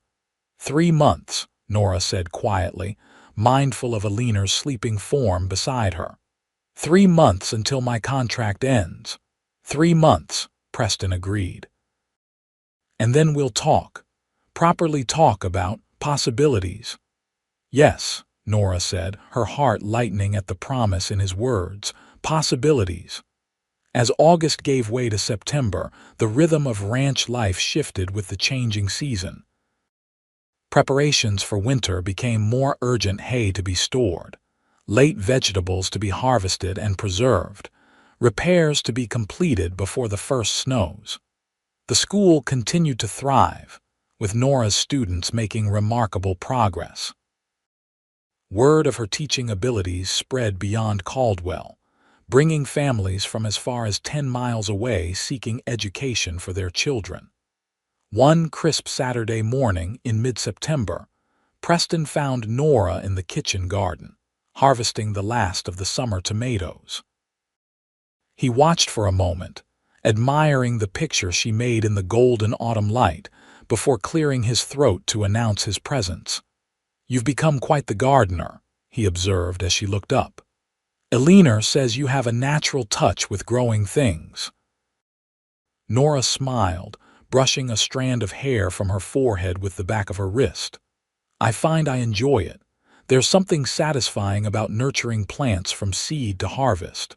Preston nodded, then seemed to gather himself for what he had come to say. Nora, I need to ride to Boys on business. The bank there handles my larger transactions, and there's a cattle buyer from California I need to meet with. I see, Nora said, setting down her basket. How long will you be gone? A week, perhaps 10 days at most. He hesitated. I've put it off as long as I could, but with winter approaching, these matters need attention. Of course. Nora tried to hide her disappointment. 10 days suddenly seemed an eternity after months of seeing Preston every day. When do you leave? Tomorrow morning, early. Preston stepped closer, his expression serious. Joshua will be in charge of the ranch while I'm away. If there's any trouble, any at all, you're to go to him immediately. I'm sure everything will be fine, Nora assured him. We'll manage until you return.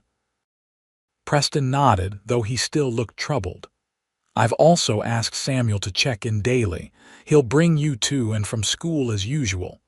You've thought of everything, Nora said with a small smile. Almost as if you're worried about leaving us. Not worried, Preston corrected. Just cautious. They stood in silence for a moment, neither quite willing to acknowledge how much his absence would be felt. Will you join me for a ride this afternoon? Preston finally asked. There's something I'd like to show you before I go. Curious, Nora agreed. After lunch, Preston saddled 2 horses, his own sturdy gelding and a gentle mare for Nora. It's not far, he assured her as he helped her mount. Just over the eastern ridge.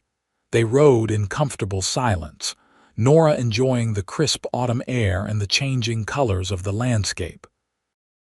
The aspens were turning golden, their leaves trembling in the light breeze, while the pines remained steadfastly green against the clear blue sky. After about an hour's ride, they crested a small hill and Preston reined in his horse. There, he said, pointing to a valley below. What do you think? Nora followed his gesture and saw a small clearing nestled among the trees. A stream ran along one edge, and in the center stood the beginnings of a cabin foundation laid, some walls partially raised. What is it? She asked, confused.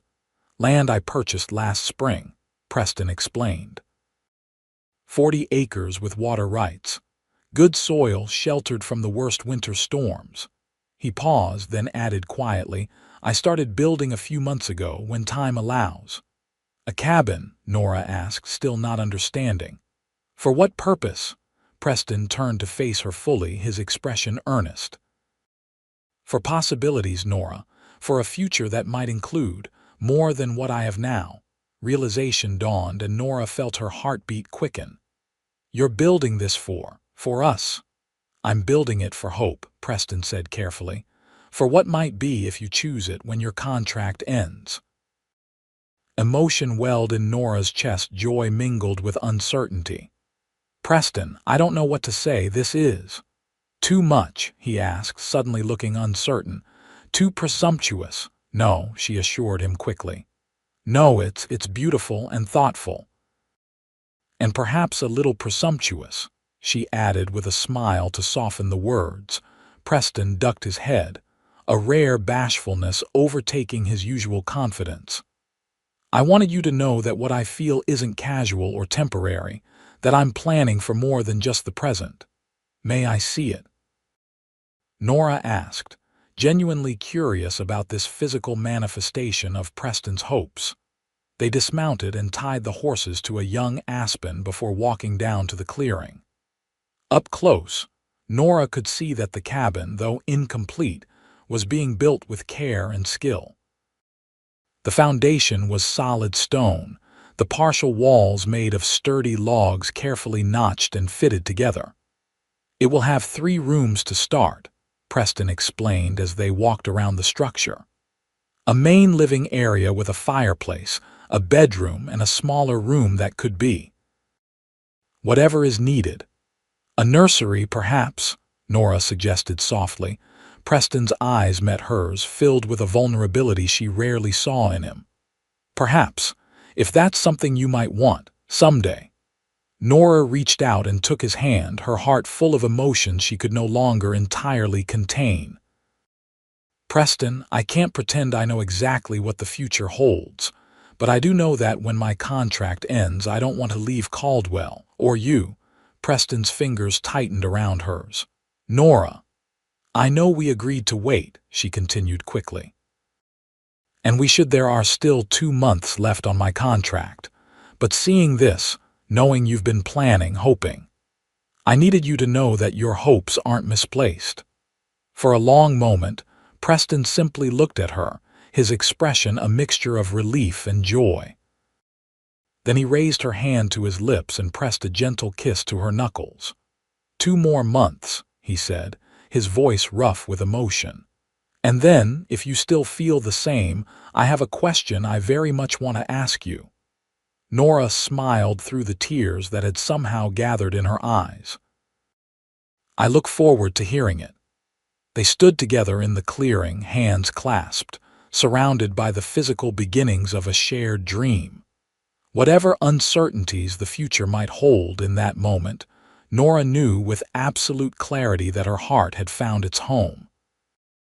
Preston's departure the following morning was difficult despite the understanding they had reached.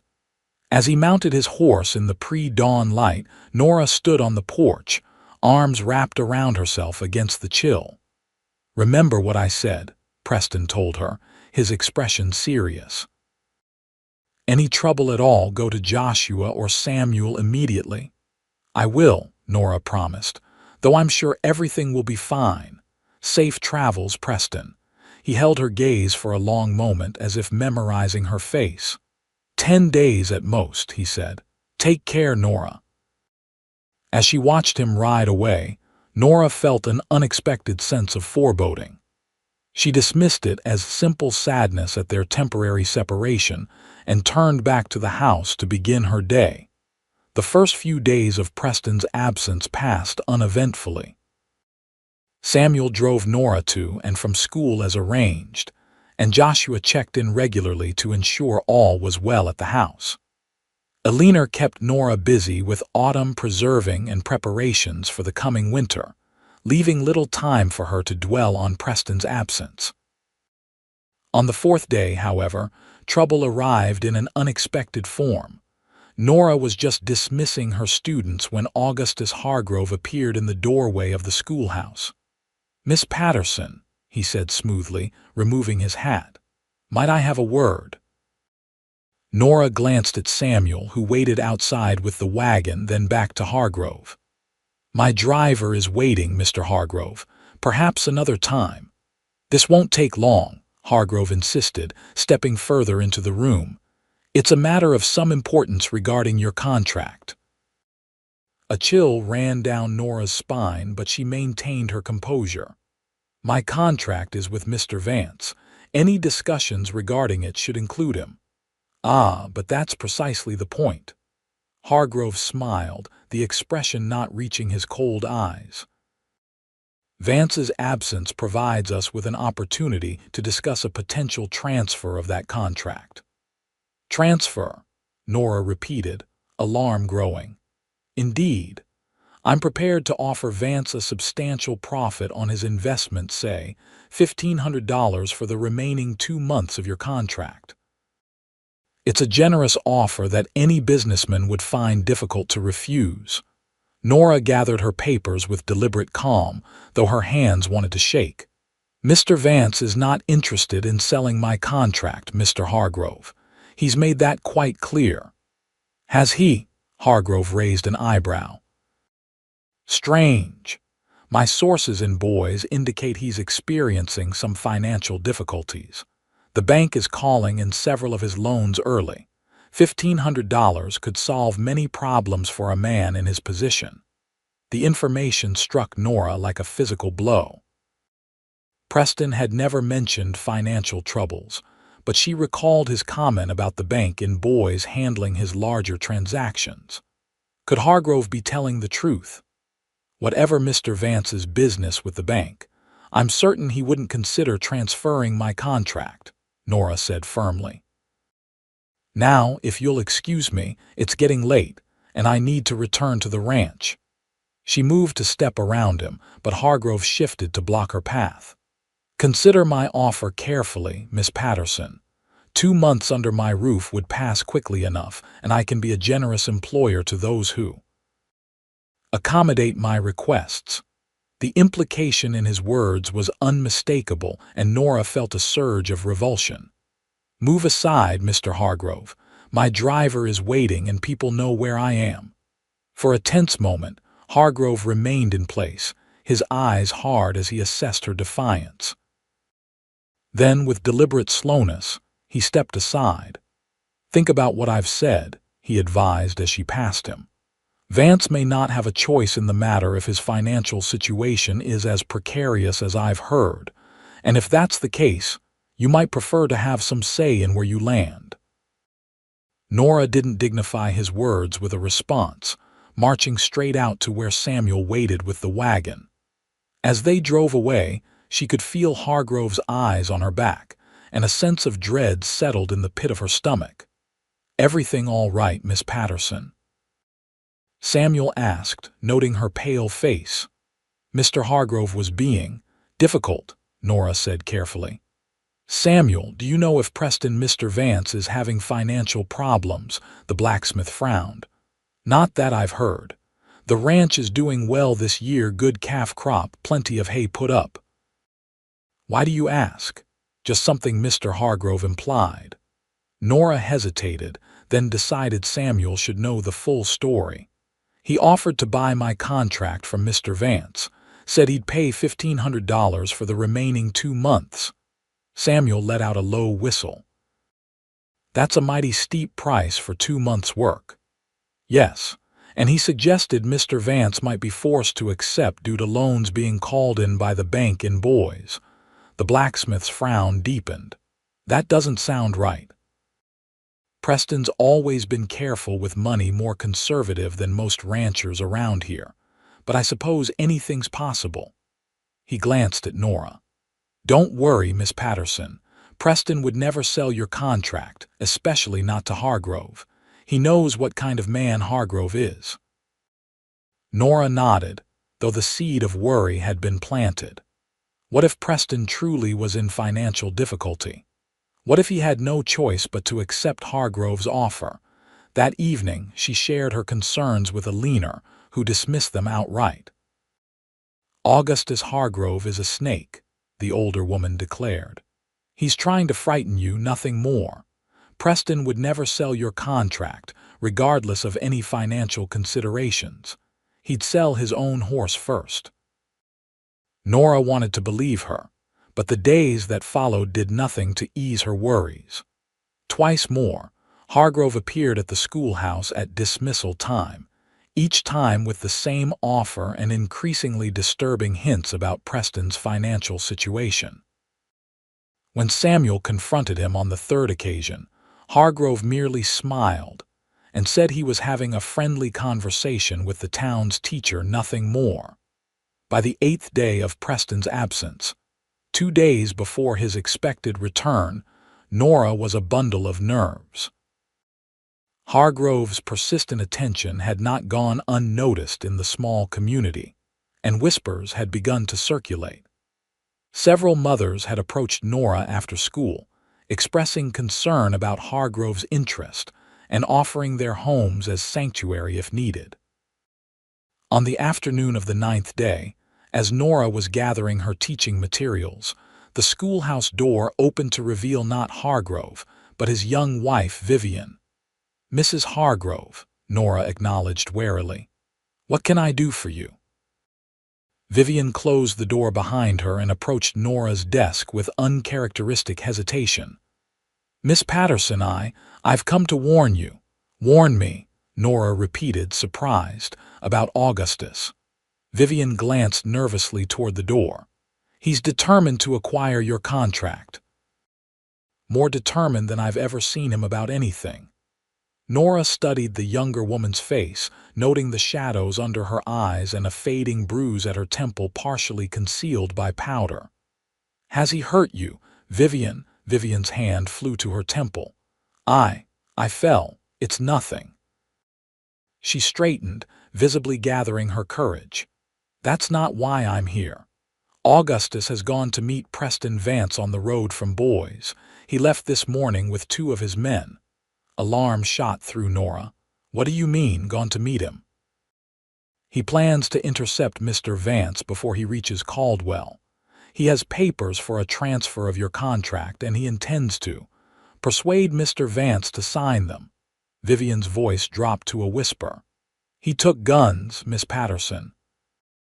And I heard him tell his men that accidents happen on the road all the time. The implication was clear, and Nora felt ice form in her veins. Why are you telling me this? Why betray your husband? Tears filled Vivian's eyes. Because I know what Augustus is capable of. Because the woman before me in his household tried to hang herself after 3 months under his roof. Because marriage to him has shown me the monster behind the respectable facade. She wiped at her tears. And because you've been kind to the children at school, including my young cousins, when you had every reason to hold my behavior against them. Thank you for the warning, Nora said, her mind already racing ahead. Do you know which road they took, where they planned to intercept Preston? The main road from Boys, near Crooked Creek Crossing. Augustus knows Mr. Vance usually takes that route. Nora gathered her things quickly. I need to find Samuel and Joshua immediately. Is there anything else I should know? Just be careful, Vivian said, her eyes darting nervously toward the window. Augustus doesn't forgive those who cross him. If he knew I was here. He won't hear it from me, Nora promised. Go home now before you're missed. After Vivian slipped away, Nora rushed outside to find Samuel waiting with the wagon as usual. Her face must have betrayed her distress, for he immediately straightened in concern. Miss Patterson, what's happened? Quickly, Nora relayed Vivian's warning. Samuel's weathered face darkened with each word. We need to move fast, he said, helping her into the wagon. Crooked Creek is about 2 hours' ride from here. If Preston left Boys early this morning as planned, he could be approaching the crossing by now. They drove straight to the ranch, where Joshua was overseeing repairs to the corral fence. The foreman listened gravely to their news, then sprung into action. Samuel, saddle 4 horses the fastest we have. Diego, he called to the young horseman working nearby, run to the bunkhouse and get Timothy. Tell him to bring rifles. Nora watched the flurry of activity, her heart pounding. I'm coming with you, she said firmly when Joshua turned back to her. Miss Patterson, it's too dangerous, I'm coming, she repeated. Preston is in danger because of me. I won't sit here waiting and wondering. Joshua studied her determined expression, then nodded reluctantly. Very well, but you'll stay back if there's trouble, understand? Within 20 minutes, they were mounted and riding hard toward Crooked Creek. Nora on the gentle mare Preston had chosen for her on their ride to the cabin site. Eleanor had wanted to come as well, but reluctantly agreed to stay behind in case Preston returned by another route. The autumn afternoon was waning as they rode, shadows lengthening across the landscape. Nora's thoughts were a tumult of fear and determination. The idea of Preston facing Hargrove and his men alone, possibly ambushed on the isolated road, filled her with dread. Yet beneath the fear was a steely resolve. She would not allow Hargrove to harm Preston or force him into any agreement regarding her contract. They rode largely in silence, saving their breath and their horses' strength for the journey. As they approached Crooked Creek, Joshua signaled for them to slow. The crossing is just ahead, he said quietly. We should proceed with caution. They dismounted and secured their horses in a stand of trees, then continued on foot. Joshua and Samuel took the lead, rifles ready, with Diego and Timothy flanking Nora protectively. The creek crossing came into view, a shallow ford where the road dipped down to meet the water. No one was visible, but fresh hoofprints in the mud suggested recent passage. Looks like several riders crossed not long ago, Samuel observed, kneeling to examine the tracks. Hard to tell if it was Vance or Hargrove's men. A sudden crack of a rifle shot shattered the stillness, the sound echoing from somewhere ahead along the road. That came from the ridge, Joshua said sharply. Move! They rushed forward, keeping to the tree line for cover. As they crested a small rise, a scene of confrontation came into view about a quarter-mile ahead. Preston sat astride his horse in the middle of the road, facing Augustus Hargrove and two rough-looking men. Even from a distance, Nora could see that Preston was holding his left arm, a dark stain spreading on his sleeve. "He's hurt," she gasped. "Looks like they've already fired a warning shot," Joshua said grimly. "Or a not-so-warning shot. We need to get closer." They worked their way through the trees, moving as quietly as possible while keeping the standoff in view. As they drew nearer, they could hear Hargrove's voice carrying on the still air. "Be reasonable, Vance. $1,500 for 2 months of a contract you paid only $1,000 for. It's good business." "There's nothing reasonable about this ambush, Hargrove," Preston replied, his voice steady despite his injury. "And Miss Patterson isn't a commodity to be traded." "Everything has its price," Hargrove insisted. "Even your principals, I'd wager. Especially with the bank breathing down your neck about those loans. My arrangements with the bank are none of your concern. Perhaps not, but your safe return to your ranch might be." Hargrove nodded to one of his men who raised his rifle again. "Sign the transfer, Vance." "It's a simple business transaction." Joshua signaled the others to spread out among the trees. "Samuel, circle around to the left. Diego, Timothy to the right. We'll surround them." He glanced at Nora. "Stay here, don't move until it's safe." As the men moved into position, Nora watched anxiously from her hiding place. Preston remained upright in his saddle, facing down Hargrove with unwavering composure despite the blood soaking his sleeve. "I won't sign," Preston said flatly. "Not for any amount. Now, either shoot me dead where I sit or let me pass. Those are your options, Hargrove." The cattle baron's face contorted with anger. "You stubborn fool. Do you think anyone would question if your body was found on this road? Robbery gone wrong, it happens all the time." "People would question," Preston countered. "Judge Hollister would question, and Miss Patterson would know exactly who was responsible." "The school teacher," Hargrove laughed harshly. "What could she do?" "A woman with no family, no connections, and a contract that would revert to the bank upon your death. Who do you think would buy that contract at auction, Vance? Who do you think would own her within a week of your funeral?" The casual cruelty of Hargrove's words ignited something in Nora. Without conscious thought, she stepped out from her hiding place. "I am not property to be owned, Mr. Hargrove," she called clearly, stepping into the road. All heads turned at her voice. Preston's eyes widened in alarm. "Nora, get back!" Hargrove recovered quickly from his surprise, a calculating smile spreading across his face. "Well, well, Miss Patterson herself come to join our negotiations.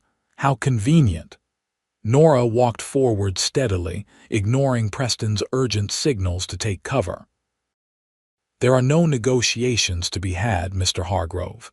My contract is not for sale, not by Mr. Vance, not by anyone." "Bold words from a woman in your position," Hargrove sneered.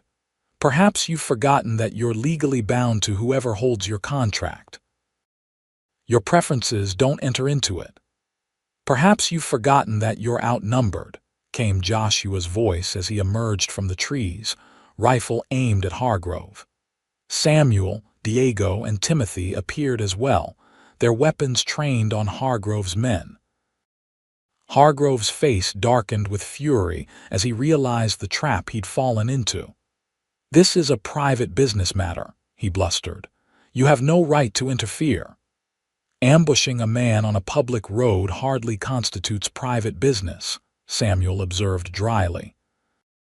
And attempting to force him to sign papers at gunpoint sounds like robbery and assault to me. Preston urged his horse forward, positioning himself between Nora and Hargrove despite his injury. "It's over, Hargrove. Go back to Caldwell. If I see you anywhere near Miss Patterson again, I'll have charges filed with the territorial marshal." For a tense moment, it seemed Hargrove might resist. His hand hovered near his pistol as his eyes darted between the rifles aimed in his direction. Then, with a muttered curse, he nodded to his men. "This isn't finished, Vance," he warned as they turned their horses. "Not by a long shot." "Yes, it is," Preston said firmly. "Whatever grievance you think you have with me, leave Miss Patterson out of it. She's under my protection, and I don't give warnings twice." As Hargrove and his men rode away, Nora rushed to Preston's side. "You're hurt. It's just a graze," he assured her, though his pallor suggested otherwise. "What are you doing here, Nora? You could have been killed." "Vivian Hargrove warned me about her husband's plan," Nora explained as Samuel examined Preston's wound. "We couldn't let you face them alone." "Bullet grazed the upper arm," Samuel reported. "Bleeding's mostly stopped, but it needs cleaning and bandaging." "We can tend it when we get back to the ranch," Preston said, his eyes never leaving Nora's face. "You shouldn't have come, but I'm glad you did." The ride back to the ranch was slower due to Preston's injury, but they arrived before full dark. Alina was waiting anxiously on the porch and hurried down to meet them as they approached. "Thank God," she exclaimed when she saw them. "When you didn't return, I feared the worst." Her eyes widened at the sight of Preston's bloodied sleeve. "Get him inside immediately." "I'll fetch my medical supplies." Once in the house, Samuel and Joshua helped Preston to a chair in the kitchen while Alina prepared to clean and dress his wound. The bullet had indeed only grazed his upper arm, but the injury was painful and had bled considerably. "This will hurt," Alina warned as she began cleaning the wound with whiskey. Preston's jaw tightened, but he made no sound beyond a sharp intake of breath. His eyes sought Nora's across the room, and she moved to his side, taking his right hand in hers without hesitation. "Hargrove mentioned bank loans," she said quietly as Alina worked. "Is it true? Are you in financial difficulty?" Preston sighed. "Not the way he implied. The bank in Boys is changing ownership. The new managers are reviewing all outstanding loans and requiring additional collateral for some. It's an inconvenience, but not a crisis." "But Hargrove knew about it," Nora pressed. "How?" "His father-in-law is a banking associate in Boys," Preston explained. "He must have access to information about clients' accounts." He squeezed her hand gently. "I was never in danger of losing the ranch, Nora, and I would never have considered selling your contract, regardless of any financial pressure." The certainty in his voice washed away the last of Nora's doubts. "I know," she said simply. "I never truly believed you would." Once Preston's wound was cleaned and bandaged, Alina insisted he rest. The ranch hands returned to their quarters after ensuring all was secure, leaving Preston, Nora, and Alina alone in the house. "You should get some sleep," Nora told Preston as he sat by the fire in the small parlor, looking pale but determined to remain upright. "You've lost blood and ridden for miles with an injury." "In a moment," he said, patting the seat beside him on the sofa. "Sit with me first, please." Alina excused herself with a knowing smile, leaving them alone. Nora took the offered seat, suddenly shy despite all they had been through that day. "You could have been killed," Preston said quietly, breaking the silence. "Coming out into the open like that." "So could you," Nora countered. "Refusing to sign the transfer when you had 3 armed men facing you. It wasn't a choice." Preston's eyes, golden in the firelight, held hers steadily. I would never hand you over to Hargrove, not for any price, not under any circumstances. Nora's heart swelled at the simple declaration. And I couldn't hide in the trees while you faced danger because of me. Preston reached for her hand, his touch gentle despite the strength in his fingers. Do you remember what I said at the cabin site, about having a question for you when your contract ends? I remember, Nora said softly. Today made me realize that waiting might be a luxury we can't afford. Life on the frontier is uncertain at best, dangerous at worst. He took a deep breath, then continued. I love you, Nora. I think I've loved you since that first day, when you stood on that auction platform with your head high despite the rope on your wrists. When I cut those bonds, it wasn't just your hands that were freed, it was something in me too. Something I'd locked away after Margaret left. Tears filled Nora's eyes at the raw emotion in his voice. Preston, I know there are still 6 weeks left on your contract, he went on, and if you want to wait until then for your answer, I'll understand. But I need you to know now I want you to stay, not as an employee but as my wife. If you'll have me. The simplicity and honesty of his proposal touched Nora deeply. Here was a man who had saved her from a terrible fate, who had given her back her dignity and purpose, who had shown her through actions more than words that she was valued for herself, not as property, not as a servant, but as a woman worthy of respect and love. I don't need to wait 6 weeks for my answer, she said, her voice steady despite the tears that spilled onto her cheeks. I love you, Preston Vance, and yes, I'll stay. Yes, I'll be your wife. Joy transformed Preston's face, erasing the lines of pain and fatigue. Despite his injury, he pulled Nora gently into his arms, cradling her against his chest as if she were the most precious thing in the world. I have nothing to offer but a half-built cabin and a modest ranch, he murmured against her hair. It's not much compared to the life you knew in Boston. Nora leaned back to look into his eyes. You offer me everything that matters: respect, purpose, partnership, love. That's worth more than all the fine houses in Boston. Preston raised a hand to cup her cheek, his thumb brushing away a tear. May I kiss you, Nora Patterson? I've wanted to since the day at the lake. I've wanted you to since then as well, she admitted with a smile. He lowered his head slowly, giving her every opportunity to pull away. But Nora met him halfway, her lips finding his in a kiss that held all the tenderness and promise of their newfound understanding. When they finally parted, Preston rested his forehead against hers, his breathing slightly uneven. I should speak to Judge Hollister about dissolving your contract immediately. There's no need for it to continue now. Let's wait, Nora suggested. Just until after we deal with Hargrove. I don't want him claiming you broke the contract terms by proposing to me while it was still in effect. Preston nodded reluctantly. You're right, Hargrove would use any excuse to cause trouble. He brushed a strand of hair from her face. But we don't need to wait to marry. We could speak to Reverend Thompson as soon as my arm heals. What about the cabin? Nora asked. I thought you wanted to finish it first. We can live here until it's complete, Preston said. Unless you'd prefer to wait, Nora shook her head, smiling. After today, I don't want to wait for anything. Life is too uncertain, as you said. Preston's answering smile was everything Nora could have hoped for: tender, joyful, and filled with promise for their future together.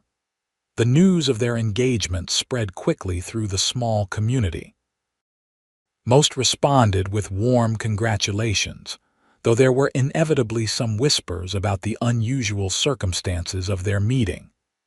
Judge Hollister, when informed, responded with hearty approval and an offer to perform the civil ceremony himself, if they preferred. Always thought you two were well matched, he told Preston when they visited his office to discuss legally dissolving Nora's contract after the wedding.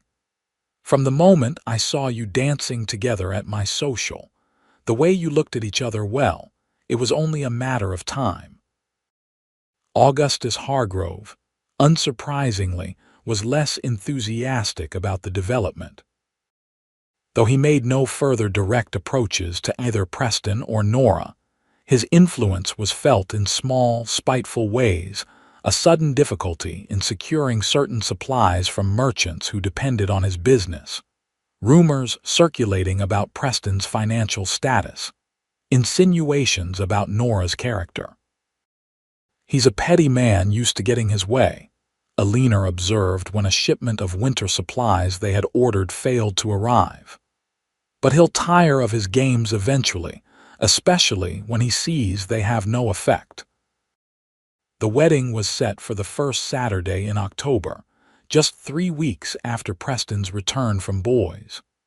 It would be a simple ceremony at the church in Caldwell, followed by a celebration at the ranch for friends and neighbors. In the days leading up to the wedding, Nora divided her time between teaching, helping Alina with wedding preparations, and visiting the cabin site with Preston when his arm had healed enough to resume work there. The structure was coming along well, with the walls fully raised and the roof nearly complete. "It will be ready by spring," Preston promised as they stood together in what would be the main room. "We can plant a proper garden then, and perhaps add a small stable for horses." Nora leaned against his side, enjoying the solid warmth of him. "It's going to be beautiful, our own little corner of Idaho." The wedding day dawned clear and bright, with just enough autumn crispness in the air to hint at the winter to come. Alina helped Nora dress in a gown of ivory satin that had been ordered from Boys Preston's wedding gift, delivered just days before. "You look radiant," the older woman said, stepping back to admire Nora in the simple but elegant dress. "Preston won't know what hit him." Nora smiled, touching the small cluster of wildflowers she would carry.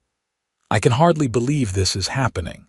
A year ago, I was struggling to keep a roof over my head after Father died, and now you're about to marry a good man who adores you," Alina finished. "Life takes unexpected turns, my dear. The trick is recognizing the good ones when they come along."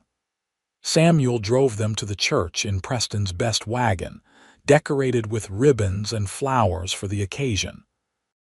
The small building was already filled with well-wishers, students and their families, neighboring ranchers, townspeople who had come to respect the new schoolteacher. Preston waited at the altar with Joshua as his best man, looking uncharacteristically nervous in his new suit. But when the music began and Nora walked down the aisle on Judge Hollister's arm, the judge having offered to give her away in the absence of any family, all nervousness vanished from Preston's expression, replaced by a look of such profound joy and love that Nora's heart nearly burst with answering emotion. The ceremony was brief but meaningful, with Reverend Thompson speaking eloquently about the sacred bonds of matrimony and the particular beauty of a union founded on mutual respect and genuine affection. When it came time for the vows, Preston's voice was steady and sure as he promised to love, honor, and protect Nora for all the days of their lives. "I take you, Nora Patterson, to be my lawfully wedded wife," he said, holding her hands in his. "To share all that I am and all that I have, from this day forward in joy and in sorrow, in plenty and in want, in sickness and in health, as long as we both shall live." Nora repeated the vows with equal conviction, her voice clear despite the tears of happiness that threatened to overwhelm her.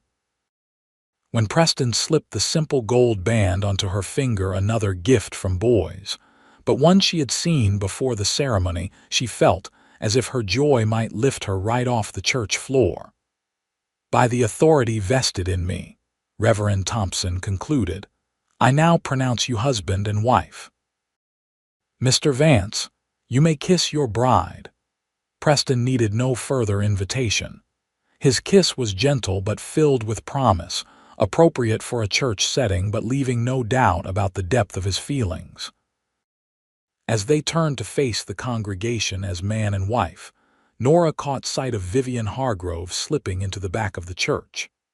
Augustus was nowhere to be seen, but his wife offered a small, sad smile and a nod of acknowledgement before disappearing again. The celebration at the ranch afterward was everything a frontier wedding party should be: abundant food, music provided by local fiddlers, dancing in the yard, and enough good wishes to last a lifetime. Judge Hollister made a toast that had everyone laughing. Eleanor wept happy tears, and even taciturn Joshua was seen to smile more than once. As evening fell and lanterns were lit around the yard, Preston found Nora by the refreshment table and pulled her aside. "Happy, Mrs. Vance?" he asked softly, his arms encircling her waist. "Happier than I ever thought possible," she replied truthfully, leaning into his embrace. "Though I'm still getting used to my new name. It suits you." Preston kissed her temple. "I have something for you, a wedding gift." "Another one." The dress was more than generous, Preston, he smiled, reaching into his pocket. "This one is different, more significant." What he placed in her hand was a piece of paper, official-looking, with signatures and seals. Nora unfolded it curiously, then gasped as she realized what she was holding. "This is my labor contract," she said, looking up at him in confusion. "But it's dissolved," Preston finished. "Paid in full, with all obligations considered completed. Judge Hollister filed it this morning before the ceremony. You are no longer bound by any contract, Nora. You're completely free." Tears filled her eyes as she understood the significance of his gift. "You wanted to make sure I came to you as a free woman." "Yes," Preston's expression was earnest. "I wanted our marriage to begin with absolute clarity that you chose me freely, with no legal obligation influencing your decision." Nora touched his face tenderly. "I chose you the day you showed me the cabin, Preston Vance. Perhaps even before that. This paper changes nothing about how I feel." "I know," he said, covering her hand with his. "But it matters to me that there is nothing between us now but love and the vows we made today." Nora's response was to kiss him, pouring all her love and gratitude into the gesture. Around them, the celebration continued, but for that moment they existed in a world of their own, a world built on respect, mutual choice, and a love that had begun the day. Cowboy cut the ropes from a woman's wrists and held her hands instead. 5 years later, on a warm spring day, Nora sat on the porch of the completed cabin, watching as Preston taught their 3-year-old son, James, how to gentle a new foal. Beside her, cradled in her arms, their infant daughter, Elizabeth, slept peacefully, untroubled by the excited shouts of her brother. The years had brought changes to their lives. The school in Caldwell had grown, with Nora continuing to teach until James's birth, and now returning 2 days a week while Eleanor watched the children. Preston's ranch had prospered, allowing them to add more land to their holdings and hire additional hands. Augustus Hargrove had eventually overreached himself financially and been forced to sell most of his holdings. Vivian had left him, returning to her family in Boise with a substantial settlement thanks to Judge Hollister's intervention. The former cattle baron had moved on to Wyoming Territory, his influence in Caldwell diminishing to nothing more than an occasional mention in conversation. The cabin Preston had begun building before their marriage was now a proper home, expanded to include a larger kitchen, a study where Nora prepared her lessons, and additional bedrooms for their growing family. The garden she had dreamed of flourished in the rich soil, providing vegetables, herbs, and flowers that made the little homestead a place of beauty as well as practicality. As Nora watched her husband and son with the foal, she reflected on the journey that had brought her to this moment. From the desperation of the auction block to the joy of creating a life with the man who had cut her bonds, Her path had been unexpected but ultimately blessed. Preston looked up, catching her eye across the yard, and the smile they shared held all the warmth and understanding of their years together. Without words, it spoke of love freely chosen, of difficulties overcome, of a partnership built on mutual respect and shared dreams. In that smile was the story of a rope cut in hands held not in ownership, but in the promise of walking side by side through whatever life might bring.